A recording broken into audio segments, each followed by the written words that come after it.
Good morning. आज हम पढ़ेंगे पॉलिनोमियल्स, जो कि सीबीएसई का सेकंड चैप्टर है और आरबीएसई का थर्ड चैप्टर है। तो स्टूडेंट, सबसे पहले हमें पता होना चाहिए कि पॉलिनोमियल्स क्या क्या होते हैं।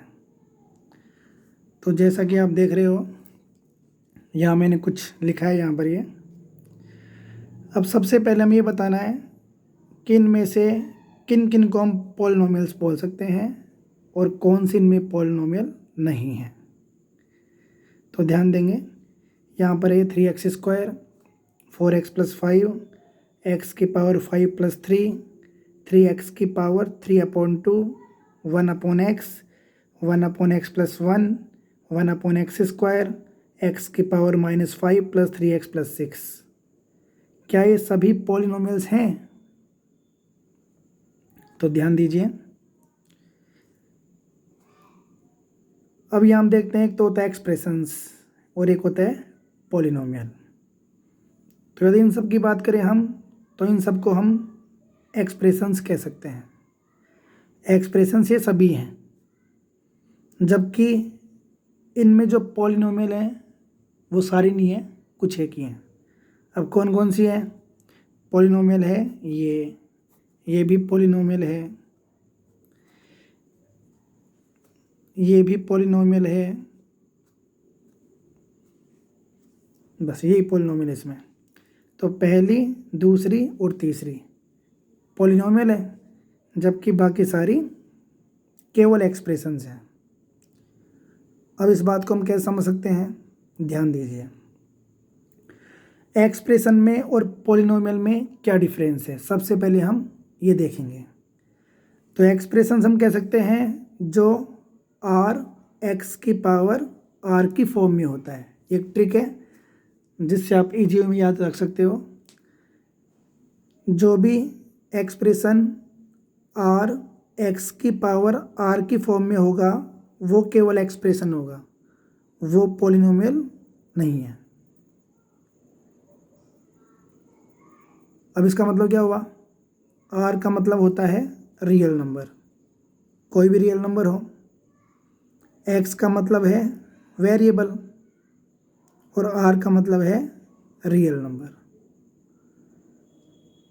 तो हम कह सकते हैं कि जब वेरिएबल की पावर कोई भी रियल नंबर होता है, जब वेरिएबल की पावर कोई भी रियल नंबर होता है तो वो एक्सप्रेशन होता है। फॉर एग्जांपल हम देख सकते हैं इसको, ये एक्सप्रेशन है क्योंकि इसमें x की पावर क्या है? 3/2, और हमको पता है 3/2 एक रियल नंबर है। इसकी बात करें हम तो x ऊपर जाएगा तो ये बन जाएगा x⁻⁻1, और -1 इज ए रियल नंबर। तो एक्सप्रेशंस में ये सारे आते हैं, क्योंकि रियल नंबर तो ये भी है, इसकी पावर 1 है तो वो भी रियल नंबर है। तो एक्सप्रेशन में ये सभी आते हैं। जबकि हम पॉलिनोमियल की बात करते हैं तो इसकी ट्रिक क्या है? r⁵w। यहाँ तो रियल नंबर कुछ भी हो सकता है, x variable, w means whole number. तो पॉलिनोमियल में कंडीशन अप्लाई हो गई कि जो वेरिएबल की पावर है वो होल नंबर होनी चाहिए, जबकि एक्सप्रेशन में ये कोई भी रियल नंबर हो सकती है। अब जब होल नंबर की बात की जाती है तो सबसे पहले हमें होल नंबर पता होना चाहिए। होल नंबर क्या होते हैं?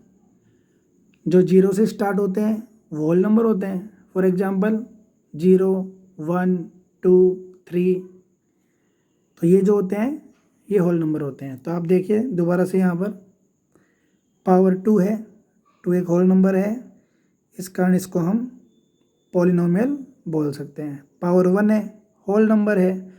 पावर 5 है, होल नंबर है, ये होल नंबर नहीं है। x⁻⁻1 हो जाएगी, जो कि होल नंबर नहीं है, ये भी होल नंबर नहीं है। x⁻⁻2 हो जाएगी, होल नंबर नहीं है। -5 है, होल नंबर नहीं है।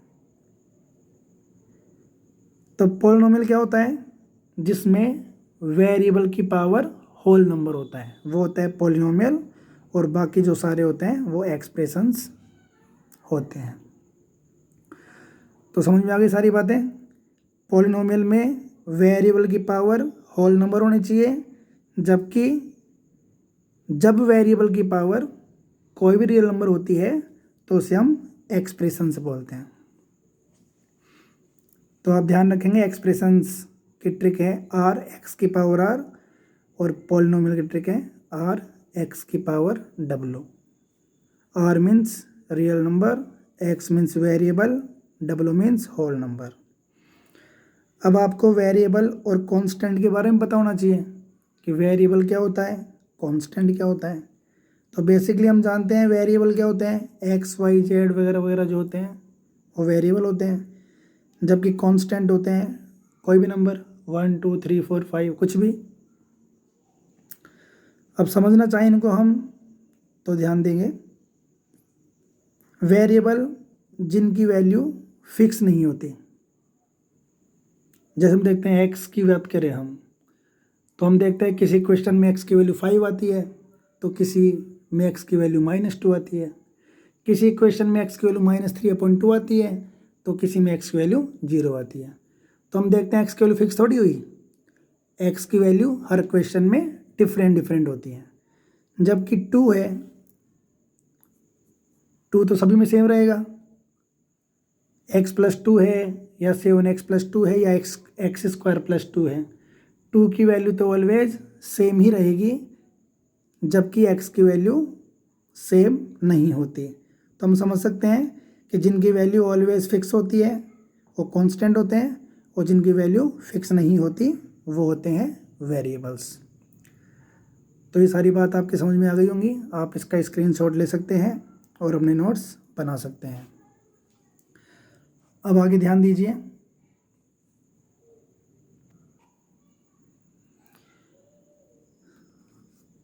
अब आगे आता है टाइप्स ऑफ पॉलिनोमियल्स।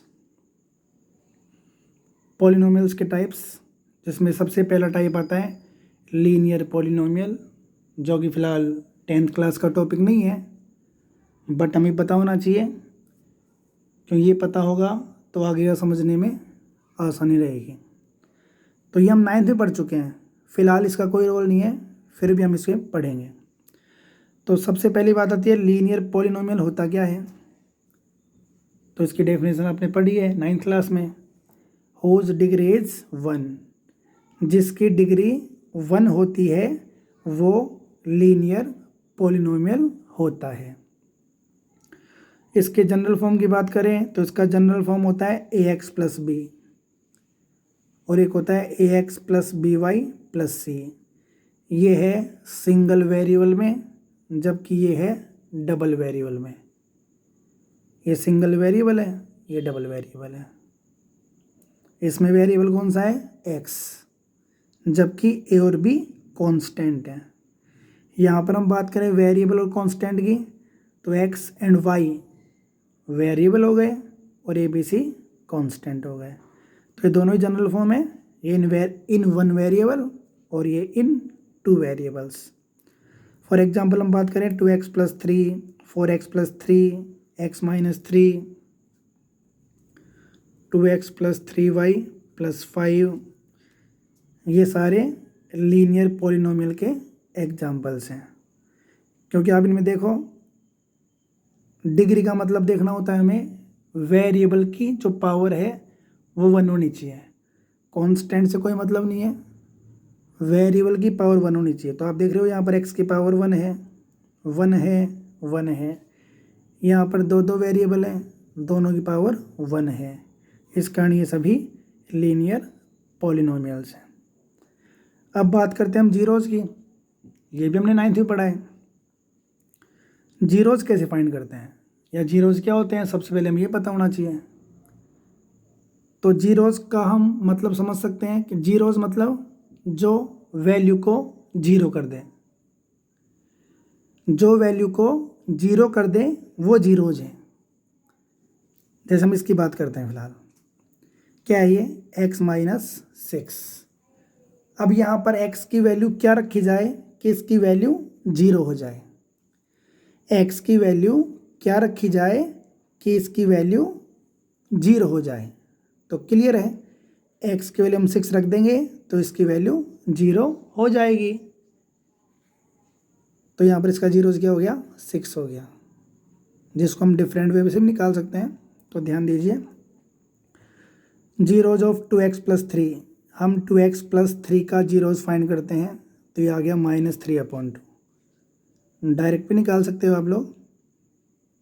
डायरेक्ट कैसे कि x की वैल्यू क्या रखी जाए ताकि इसकी वैल्यू 0 हो जाए। तो x की वैल्यू हमने रखी -3/2, तो आप देख रहे हो 2 से 2 कैंसिल हो गया, -3 + 3 0 हो गया, क्योंकि जीरोज होता क्या है, जो वैल्यू 0 कर दे।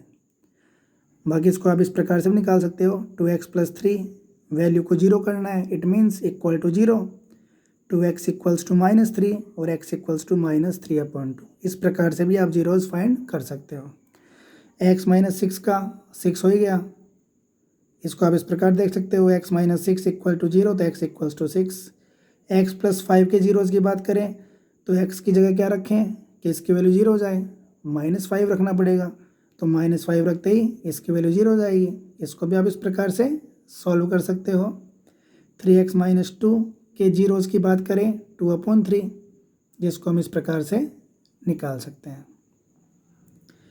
अब ग्राफिकली बात करें हम, तो हमने 9th में पढ़ा है कि लीनियर पॉलिनोमियल से हमेशा स्ट्रेट लाइन बनती है। यदि हम लीनियर पॉलिनोमियल को ग्राफिकल रिप्रेजेंट करना चाहें तो उससे हमेशा एक स्ट्रेट लाइन बनती है। मैक्सिमम नंबर ऑफ जीरोज़ की बात करें, कोई भी लीनियर इक्वेशन है, लीनियर पॉलिनोमियल है, तो उसके मैक्सिमम कितने जीरोज़ हो सकते हैं। तो लीनियर पॉलिनोमियल के मैक्सिमम नंबर ऑफ जीरोज होते हैं 1। इसका मतलब क्या हुआ कि जो भी लीनियर पॉलिनोमियल है, क्या तो उसके जीरोज 1 होंगे या कोई नहीं होगा। तो मैक्सिमम नंबर ऑफ जीरोज होते हैं 1।